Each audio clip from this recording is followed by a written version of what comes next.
Good to have you with us on yet another episode of Simplified with me, Tanvi Shukla.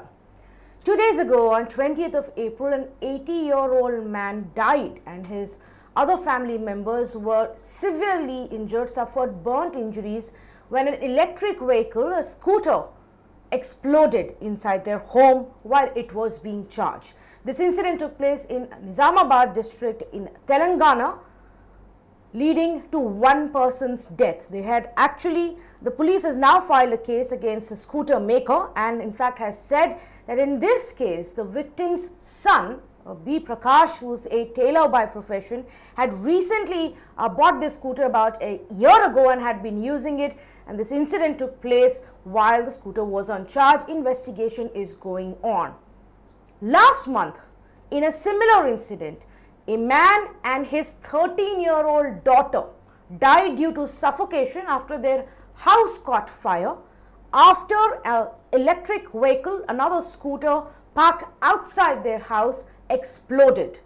Now, there were two scooters in fact standing next to each other. One of them was on charge. The battery was being charged late in the night when it exploded, caught fire, leading to the one next to it also catching fire.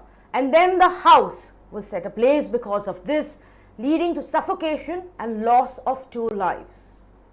Numerous such incidents have taken place, thankfully not too many more fatal ones, but definitely very, very scary incidents. If you look in the last 2 months itself across the country, there have been reports that have come of EVs, setting on fire, exploding, the battery catching fire, and then the entire scooter getting destroyed. And this is now coming from multiple states, raising a big scare. This is what we are going to talk about today, specifically because these incidents are coming at a very crucial juncture, just when we are actually beginning to see a big jump in sales for electric vehicles, especially the two-wheelers that we're talking about today. We are actually seeing these scary incidents take place. Let me just put in some numbers for you. In 2019, about 1,64,852 of such vehicles were sold. There was a big dip there in 2020, the pandemic year. But then last year, we saw a massive jump. So if you compare it to 2020, in 2021, the growth in sales was about 162%. If you compare it to 2019, even then, almost doubling in the number of scooters that were sold took place. Now, this is government data that government actually submitted in the parliament as well. At such a time when so much has been spoken about, where government is looking at multiple policies to push the electrical vehicles segment in our country, where more and more manufacturers are looking into foraying into this segment, where a lot of people are actually considering buying an electric vehicle, a more environment-friendly vehicle as it's considered. What is going on right now and how concerned should we be? So these are the basic questions that I will be addressing today. Question number 1, what is causing the recent fires, the recent fire accidents that have taken place in EVs? Question number 2, what is really being done to address these issues at the manufacturer level, at the government level? We're going to talk about all of that. Then we are actually going to ask a very simple question. Are EVs more prone to fires because of a large battery setup? The entire dependence of an electric vehicle is obviously on a battery that is generating that power, and does that make it more dangerous? I don't know. We will ask this question. Can India actually make its own safer batteries? A lot of experts are saying, and we will talk about it, how the cause is perhaps the substandard batteries or batteries which are not suitable to the Indian climate. Does that mean we should look at making our own batteries suitable for our extreme temperatures? Then we will also talk about what do you do? What do you do if you already own an electric vehicle? Should you use it, not use it? What is it that you need to know such that you are fully prepared and such a disaster doesn't take place? Without wasting any more time, let me say hello and welcome to Hormazd Sorabjee, editor for Autocar India, big expert in this segment. Also, Rashmi Urdhwareshe, president for SAE India, industry expert, joining me right now. Thank you both for speaking with us. Hormazd, when it comes to fire, especially fires that are triggered at the battery setup, there could be multiple reasons. It could be a short circuit, a faulty battery management. There could be just some problem during the charging of the batteries if we don't charge it properly. bad quality of battery cells, or some kind of an accidental damage. I mean, series of reasons could be behind it. But what's causing the recent series of incidents? Is there one specific reason that we know? No, there isn't a specific reason, but I think what we should do to give this proper perspective is to understand that lithium batteries can be hazardous. Actually, we've known this for a while. Every time you go to the airport, you should know it, because you are not allowed to check in your power bank into the luggage hold. It has to be on you.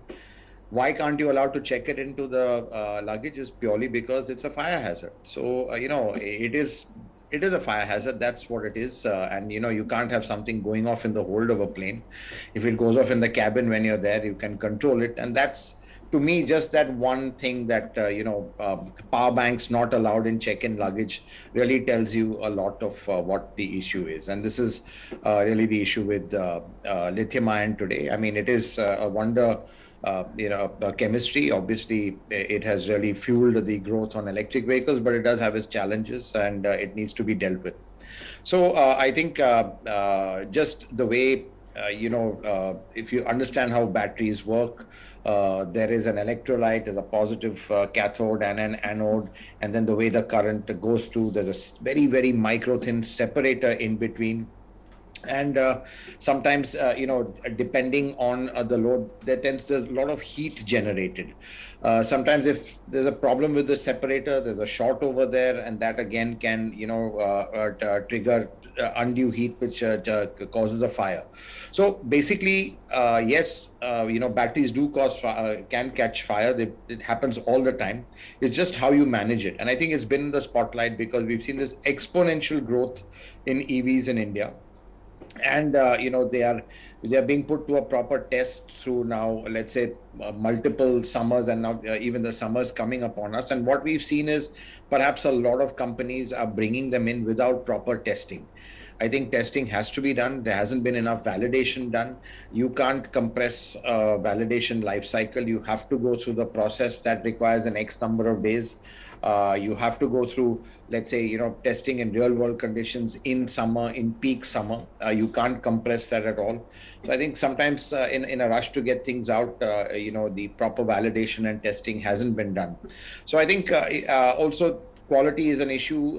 Quality checks haven't been done. Basic design flaws they can be, because some of the batteries require a lot more cooling than they've been given. Certain types of chemistries like NMC, they tend to generate more heat. They're more prone to fires than LFP. But that's not to say you can't, let's say, guard against fires for a separate chemistry. So there are protocols, there are ways to kind of control this, which is not being done. I mean, if you look at the four-wheeler industry, we've had quite a few electric vehicles and really not heard of any fires in four-wheelers as yet. They're also running big batteries as well. But obviously, their systems, their quality checks seem to be more robust than some of the startups in the two-wheeler who have gotten there. So interesting that you make that point, and I think it will do us all good to remember the example that Hormazd gave, that this is the very same reason why you're not allowed to carry your power banks in the plane, the possibility of the battery catching fire, and if the same material is used and the battery is here as well, there is a certain amount of dangerous element attached to it. Let me go across to Rashmi. So let's talk about one of the aspects that is possibly leading to these incidents, which is that the batteries are overheating. They're not suitable for the Indian climate. A lot of them are imported from elsewhere, and when they are used in these extreme heat temperatures like it is in India, then they tend to overheat and catch fires. But why are we seeing this take place this year then more so than last year or the previous year? Yeah, thanks, Hormazd, for giving that input that you gave. I would like to start where he stopped. Let's first of all understand that the fire is a phenomenon which is associated with availability of oxygen, availability of heat, and then, of course, the fuel. In the particular case of electric vehicles, there is a fourth angle to it, that is a chemical reaction.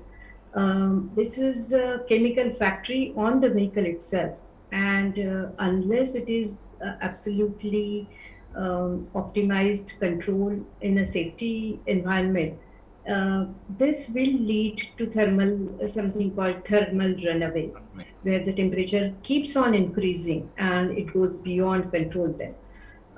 Coming to your question, whether India-specific designs have to be done, I think whether we adopt certain batteries from elsewhere, it is very important that we must address all the operating conditions that the vehicle is going to see on Indian roads. That amounts to the charging, discharging cycles, that is also equated with the load that the vehicles are going to see, as well as the battery conditions which are exposed to the thermal or environmental conditions. Today we have hot summer. When the rains start coming, also there is a possibility of short circuits. So we have to be mindful that it is the responsibility of the vehicle manufacturers to address all the operating conditions and then design, including the battery power pack, then design the vehicles that would withstand all the duty cycle. It is unfortunate that such incidences take place and puts back the whole development that is expected to come with the electrification plan of government as well as the industry. Yes, which is why it becomes extremely important that we know these issues are looked scrutinized closely. There's an in-depth investigation before we move on and we fill in these gaps, whether it's gaps about guidelines or standardized rules, on testing and whatnot. That needs to be figured out right now before the industry gets bigger, which is why this conversation is important. Before I come to the quality aspect of it, there is one other aspect, Hormazd, that I wanted to speak about, which is, these batteries themselves, like you said, are made of lithium ion. Are there other safer materials then that can be explored if this is a lithium specific problem? There's much being spoken about the cobalt made batteries. Are there any safer? Yeah, but with lithium is still there. You will have other, let's say elements or let's say, raw materials in there. But lithium is right now the universally used, whether it's LFP, whether it's NMC, lithium is still there. Of course, they're looking at, other, let's say, technologies, whether it's solid state, looking more at sodium, that sort of thing. So lithium is not going to go away in a hurry, and obviously the research is on, but it's not that there's something readily available. So we have to live with lithium. It's just how you manage it. Frankly, I don't think that's really the answer, is that move away from lithium. You just need to make it more robust and meet all the safety protocols, then you're absolutely fine. So I don't think that really is what we should be doing. We should just be looking at the proper quality checks, the proper design. How much heat is generated? Do we have the proper cooling to manage that heat? As Mrs. Urdhwareshe said, that thermal runaway, that's really the biggest danger of it, and there are multiple reasons for that. Of course, design can be one issue, whether the heat can be dissipated.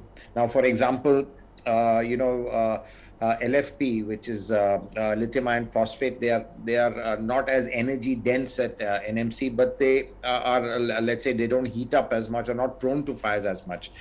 Does that mean we should not use them? No. I think if you use them, you have to make sure that the cooling and heat dissipation is that much more and that much better to avoid that. So each chemistry has its pros and cons, but on the fire side, I think there is enough experience, enough know-how to make sure that these things are, very, very rare or don't happen at all.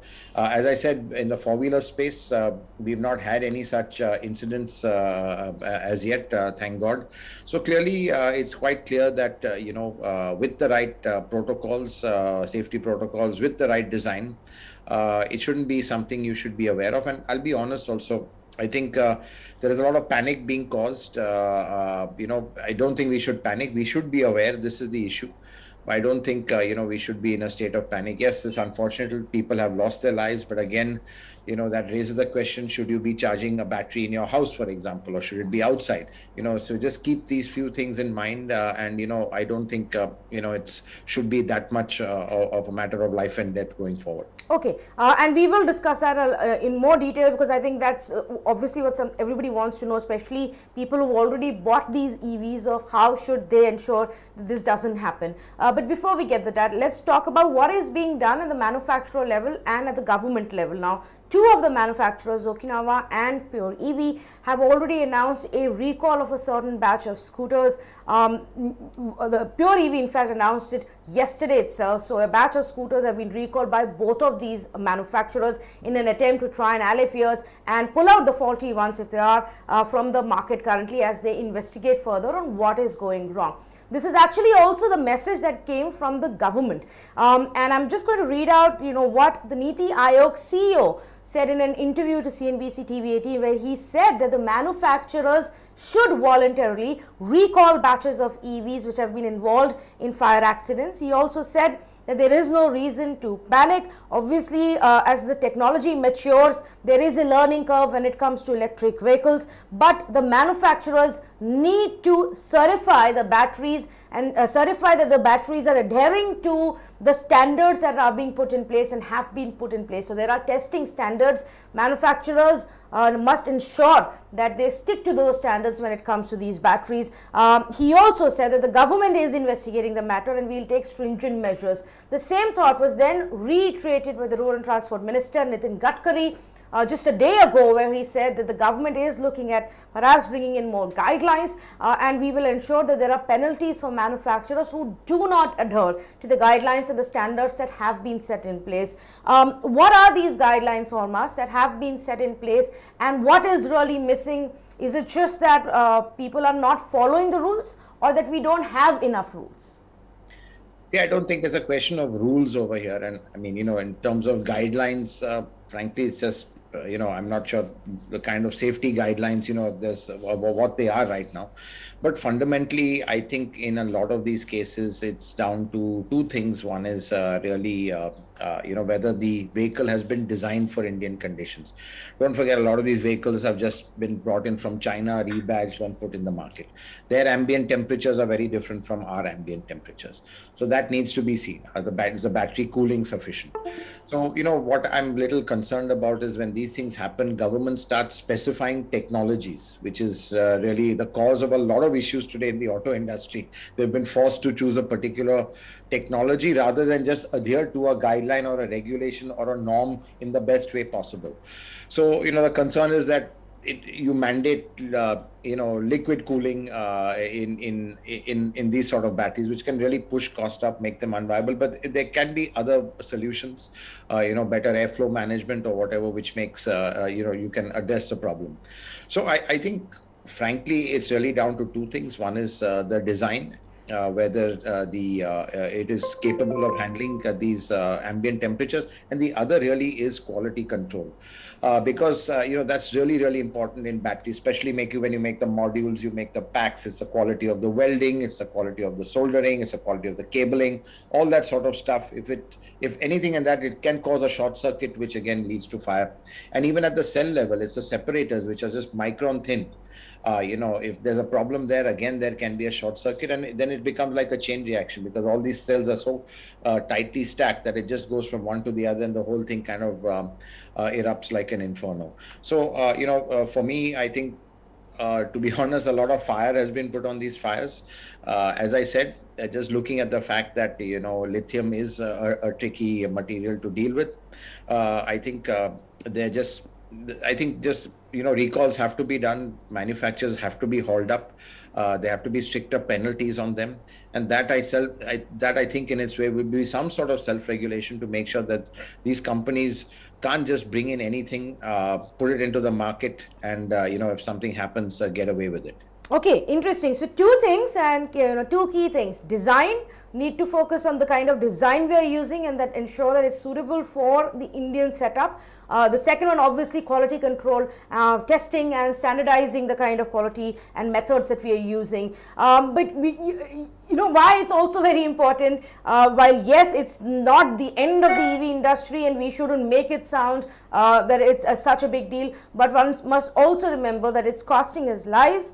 It's costing people a lot of money. EVs are still a lot more expensive than your regular two-wheelers are. So people are paying a lot for these electric vehicles, and then obviously that's not working out for them. And we have to also remember that it could be problematic for the industry itself. If you remember, when Tata Nano started catching fire and there were multiple incidents that did very badly hit the sales. So communicating the issue and very quickly fixing the issue is very, very important in this instance. Otherwise, the manufacturers may have a tough time, the industry may have a tough time. But let's get back to design and quality control. What can be done when these two aspects are looked at? Rashmi, your view.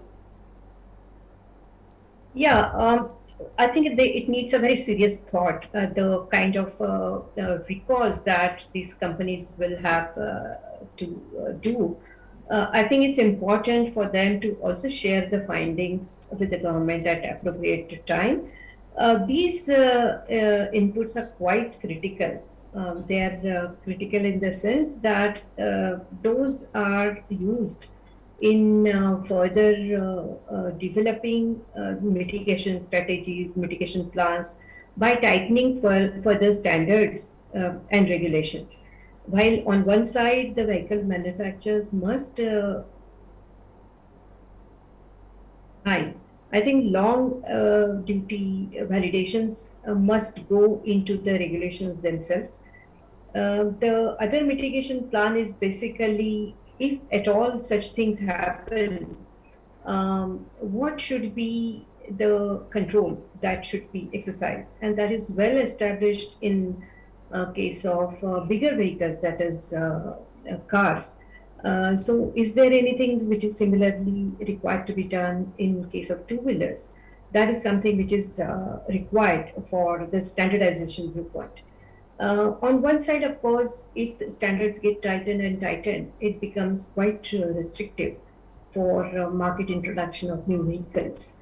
But in the interest of safety, it's important that the standards start at a certain level and start improving themselves to capture all those risks that have been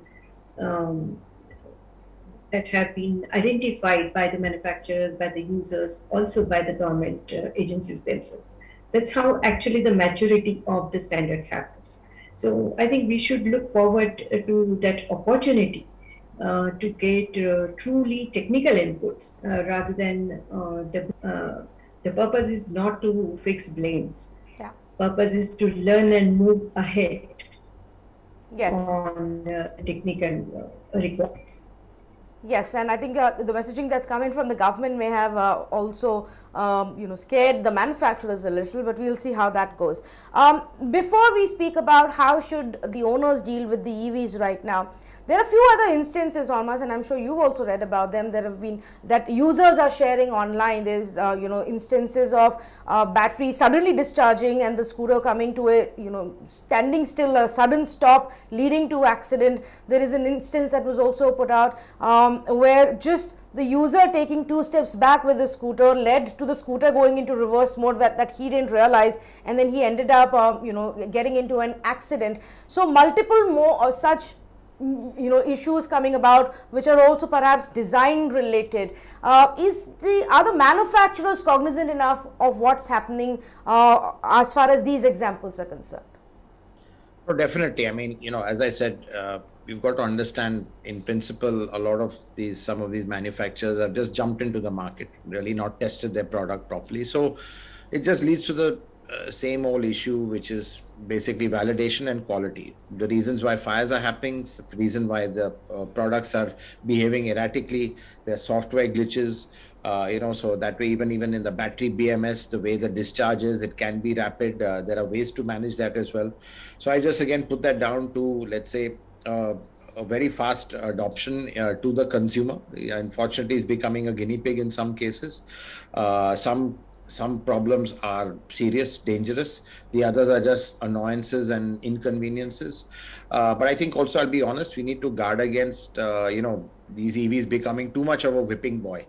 You just get any old problem is sometimes blown out of proportion. So I think we need to be balanced and objective in this. But clearly, I think this has been a wake-up call for all the EV makers, especially the startups, to make sure that, one thing you can't compress or short circuit is validation and quality. They have to go through a certain number of cycles. They have to go through a proper program of testing that involves, going through all the seasons we have. So we have 365 days. You can't compress that. You can't, knock out summer, for example, because it doesn't suit the time frame. So I think all these factors are there. And I also think there's one issue which has really pushed a lot of these EV startups or EV companies rushing into the market, is that there's always this worry that the subsidy will be taken away. So they want to get to the customer as soon as possible while the subsidies are still around. Now, we had heard in Maharashtra it was going away in March. Thankfully, it's been extended.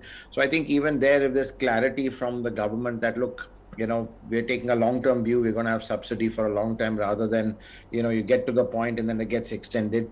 I think that would also be helpful in kind of, just making sure that the ecosystem, EV ecosystem grows in the right way that it should.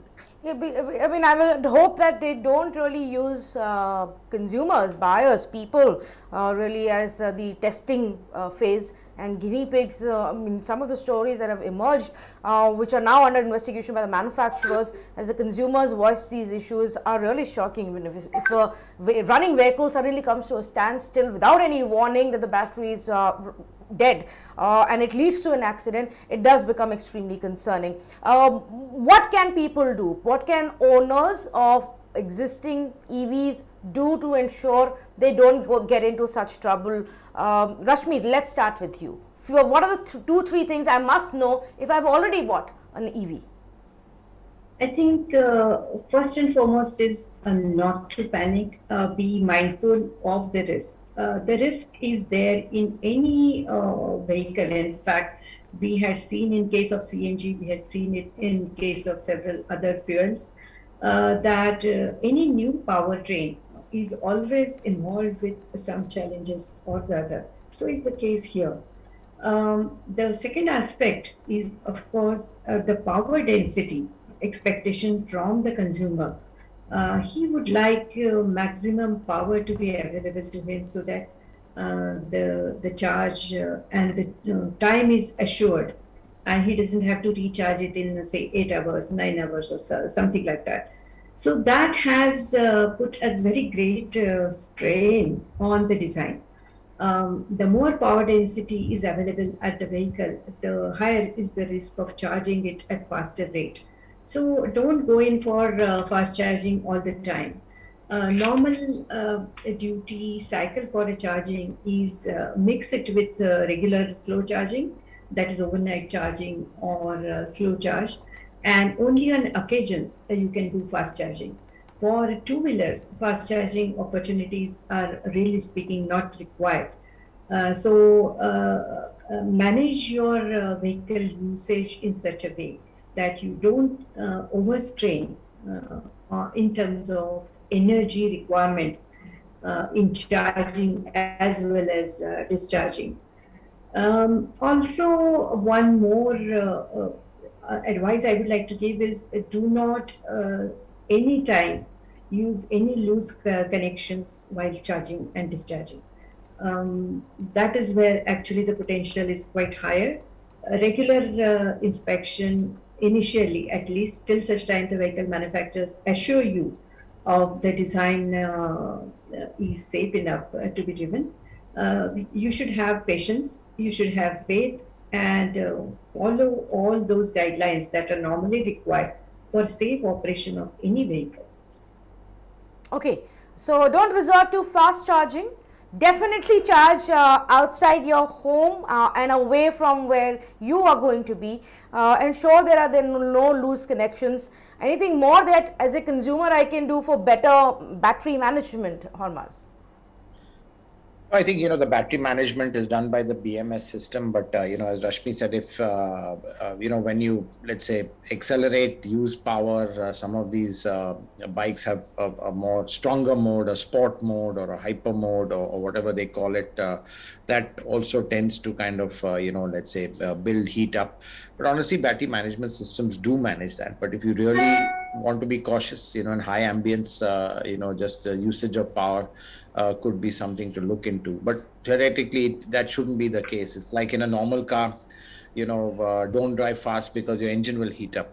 I don't think any consumer would kind of accept that. But I think really, on the vehicle side, just go through what read the instruction manual. Not many people do that, but I think do that, especially when it comes to charging. And as Rashmi said, loose connections, the sockets which are not properly earthed, that can all lead to a lot of problems. And as we've seen, the people who have lost their lives, it's really because they've been trapped inside a confined space, fundamentally when it's being charged. That's unfortunate. So I think with that lesson, obviously you shouldn't do that. One advantage of a two-wheeler other than a car is you can just jump off and, maybe just get away with some light burns and not be life-threatening. But I think, the main thing is you've just got to be aware that, that lithium battery packs, they need to be properly managed, even as a consumer. And, I think just awareness is right now the most important thing, and you don't need to panic, but just be aware. Okay, I just, at the risk of making you repeat some of what you've already said in this conversation, but I do want to ask this question because, in the conversations I've had with people who are looking to buy EVs and are now in double minds, one question that comes about is, wait, if I live in a city where 40 degrees is really the norm through 3 months in a year, should I not use my vehicle for those 3 months if the ambient temperature is touching 40 degrees, Hormazd? No, absolutely not. I mean, I think if you can't use your vehicle in that ambient, you shouldn't be buying that vehicle. That's a flawed vehicle. Yeah. So clearly, look, we've got some really good products like the Ather. It's run absolutely well. We shouldn't paint it with the same brush compared to what's happened with Okinawa or Pure. Now we know where those vehicles are coming from. I mean, Ather as a company, as a product, is very well sorted. And I would be surprised that they would have a quality issue and they would be prone to fire. So I think this is where really brand comes into play, reputation comes into play. Again, it's just like with a normal car. Certain brands have better reliability than others, and I think when you choose that way, obviously you're buying a little bit of peace of mind. Yes, I know some of these bikes are much more expensive, even though there are EVs. But I think, we have some sort of information or communication from the companies after they have done their recalls to find out what the issue is, what checks and balances, what safety measures they've put in, what modifications they've done to the battery, the BMS, all the thermal management. If there's an acceptance that yes, the ambient is growing, is rising so fast that is leading to thermal runaway, which then eventually results in a spontaneous fire.